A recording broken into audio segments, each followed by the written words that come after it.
l'arrivée du mouvement dans notre province, c'était un ouf de soulagement parce que les voix des femmes qui se sont entendues, le fait de se mettre ensemble et revendiquer la même cause pour que les femmes soient représentées valablement à des instances de prise de décision, je pense que ce mouvement était vraiment la... On a remarqué que depuis le mouvement Rinsa des femmes est arrivé dans la province de Kwango, les femmes ont commencé son éveil maintenant.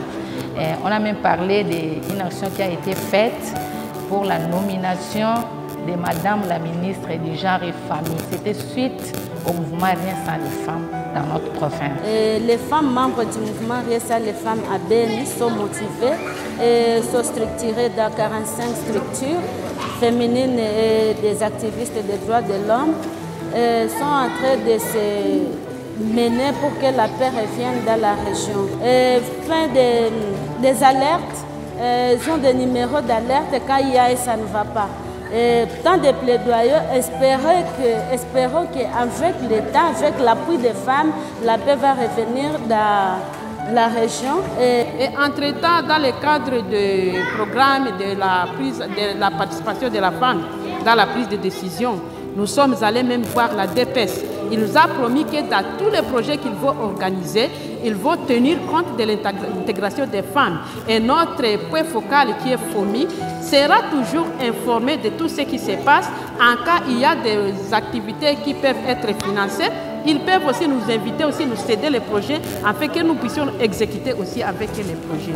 Je trouve pour moi qu'on a franchi un pas de géant parce que l'adhésion massive des organisations et des défenseurs des droits des femmes à ce mouvement justifie même la pertinence de l'existence de ce mouvement s'agissant de la question pertinente, la représentation égalitaire des hommes et des femmes dans les instances de prise de décision en RDC à tout.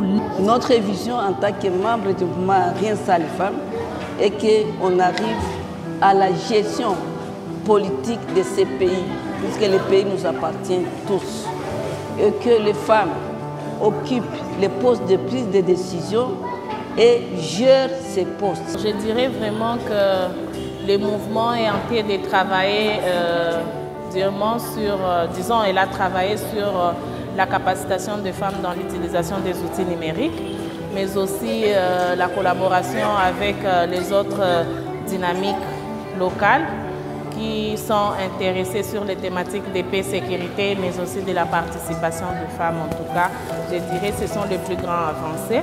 Il y a une sorte de préparation stratégique qui s'est fait de jour en jour, les feuilles de route et les plans stratégiques des plaidoyers qui renforcent en tout cas la réflexion et le travail du mouvement d'une façon stratégique. Le mouvement Rien sans les femmes dans la province de la Chopo a réalisé plusieurs activités qui sont regroupées en 3, je crois.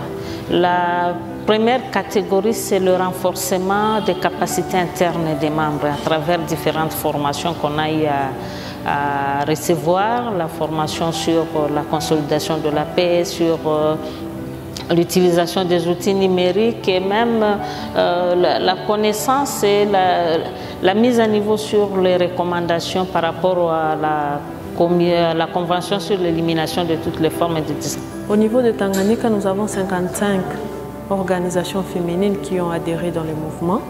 Nous avons 24 personnes individuelles qui ont pris aussi les fiches d'identification et se sont adhérés dans le mouvement. Donc pour dire qu'au niveau de Tanganyika, le mouvement vraiment a une ampleur très positive parce que les femmes adhèrent dans ce mouvement et elles veulent lutter pour l'acceptation de la femme dans les sphères. Mais avec la présence du mouvement, nous avons constaté que les communautés locales, les autorités coutumières, les gouvernements provinciaux et tous les secteurs de la vie provinciale, on sait au moins l'existence du mouvement. On comprend qu'il y a vraiment un mouvement des femmes qui milite pour la participation politique des femmes aux instances de prise de décision. Et là, c'est un grand défi pour nous. Parce que vous savez qu'avec les us et coutumes rétrogrades, dans le Kassai oriental, on pense que la femme ne peut pas diriger. Mais aujourd'hui, nous avons une femme qui est gouverneur ad interim, mais elle a fait ses preuves.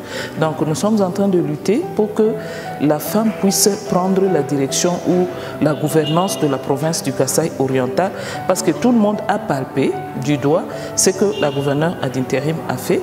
Et aussi, nous voyons comment les femmes leaders... Il faut dire que oui, il y a des petites avancées. Ne pas les reconnaître, c'est la malhonnêteté intellectuelle. Il y a des petites avancées parce que lorsque nous avons rencontré le Premier ministre, c'était lors de la formation du gouvernement, avant la formation, et nous avons insisté pour qu'on puisse avoir plus de femmes que dans le gouvernement passé. Et le Premier ministre, dans des échanges, il nous avait même rassuré que non, il était en train vraiment de s'investir pour qu'on puisse avoir ne fût-ce que 30% des femmes au sein de son gouvernement, mais il y a eu tous les défis liés également aux partis politiques, parce que vous savez que le paysage politique de notre pays est beaucoup plus imprégné au niveau des partis politiques qui doivent proposer les candidatures féminines. Bon, ils ont fait ce qu'ils ont pu, mais aujourd'hui nous avons quand même 27% des femmes. C'est quand même une petite avancée que nous saluons. C'est un message d'encouragement,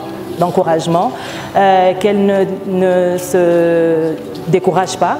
Le travail est ardent, les défis sont énormes, mais nous continuons à travailler sur cela, que chacun puisse faire son travail, qu'elles, au sein des partis politiques, que celles qui sont au sein des partis politiques cherchent à pouvoir se démarquer, que celles qui sont au niveau de la société civile puissent travailler sur leur ambition, parce que ce n'est que quand on aura beaucoup de femmes qui sont efficaces au niveau des partis politiques qu'on obtiendra finalement la parité. Parce que pour pouvoir avoir la parité, c'est vrai, mais il faut également avoir assez de femmes outillées qui pourront faire face.